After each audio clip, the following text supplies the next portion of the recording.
నమస్తే KVC news స్వాగతం. ప్రతిక్షణం సామాన్యుడి పక్షం. నేను మీ చలపతి. నేటి వార్త. చంద్రబాబు నాయుడు తన స్వలాభం కోసం పవిత్రమైన తిరుపతి లడ్డు మీద నింద వేసి ఈరోజు శ్రీవారి భక్తుల అందరి మనోభిప్రాయాల్ని దెబ్బతీశాడు.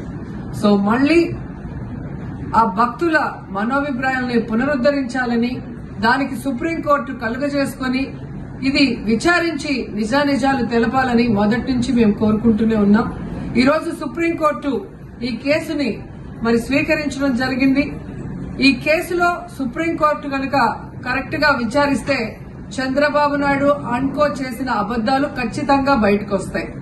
ఎందుకంటే మీరే చూశారు, చంద్రబాబు నాయుడు లాంటి వాళ్ళు ఒక సీఎం స్థాయిలో ఉండి తప్పు జరిగిందా లేదా అని విచారణ చేయకుండా, ఎటువంటి సాక్ష్యాధారాలు లేకుండా కేవలం జగన్మోహన్ రెడ్డి గారిని టార్గెట్ చేయాలి, ఆయన మీద నింద వేయాలి, ఆయన్ని హిందువులకి దూరం చేయాలన్న ఒక దురుద్దేశంతోనే ఈ యొక్క కామెంట్ చేశాడు అనేది స్పష్టం కాబోతుంది.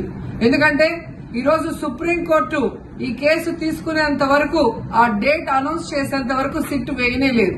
అంటే ఉన్నత స్థాయి విచారణ ఎక్కొట్టాలి, ఉన్నత స్థాయి విచారణ జరిగితే తాను చెప్పిన అబద్దం బయటపడుతుందన్న భయంతో సిట్ ని హడావిడిగా ఏర్పాటు చేయడం మనం అందరం కూడా గమనించాలి.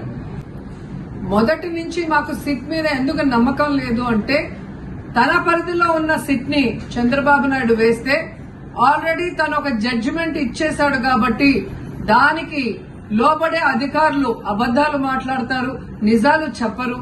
ఎందుకంటే ఈరోజు సిట్ లో వేసిన అధికారి అడిషనల్ డీజీ, ఆయన కన్నా పెద్ద ర్యాంక్ లో ఉన్న టీటీడీ ఈఓ, ఐఏఎస్ ఆఫీసరు మొదట మాట్లాడిన స్టేట్మెంట్ కి చంద్రబాబు నాయుడు గారు అబద్దం చెప్పిన స్టేట్మెంట్ తర్వాత మాట్లాడిన దానికి తేడా చూస్తేనే ఈ సిట్ అనేది సిట్ అండ్ స్టాండ్ కి తప్ప దేనికి పనికిరాదనేది అర్థమైంది.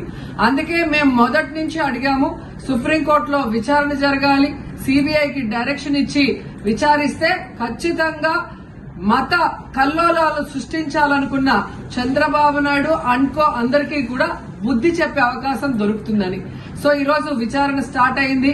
దీన్ని సిబిఐకి అప్పచెప్పి సిట్టింగ్ జడ్జి పర్యవేక్షణలో విచారణ జరిగితే ఖచ్చితంగా హిందువుల మనోభిప్రాయాల్ని గౌరవించిన వాళ్ళమవుతాం, పునరుద్ధరించిన వాళ్ళమవుతాం.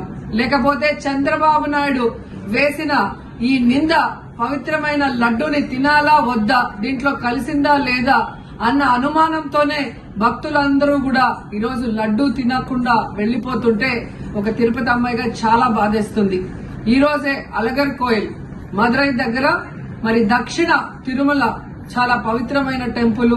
ఇక్కడ భగవంతుడిని కోరుకున్నాను, ఖచ్చితంగా సుప్రీంకోర్టు ఇన్వాల్వ్ అయి ఈ కేసుని విచారించాలి. తప్పు చేసిన వాళ్ళని, అలాగే అంటే తప్పుడు స్టేట్మెంట్ ఇచ్చిన వాళ్ళందరూ ఎంత పెద్ద పొజిషన్ లో ఉన్నా కూడా వాళ్ళని శిక్షించాలి అని భగవంతుడిని కోరుకున్నాను, సుప్రీంకోర్టుని కోరుకుంటున్నాను.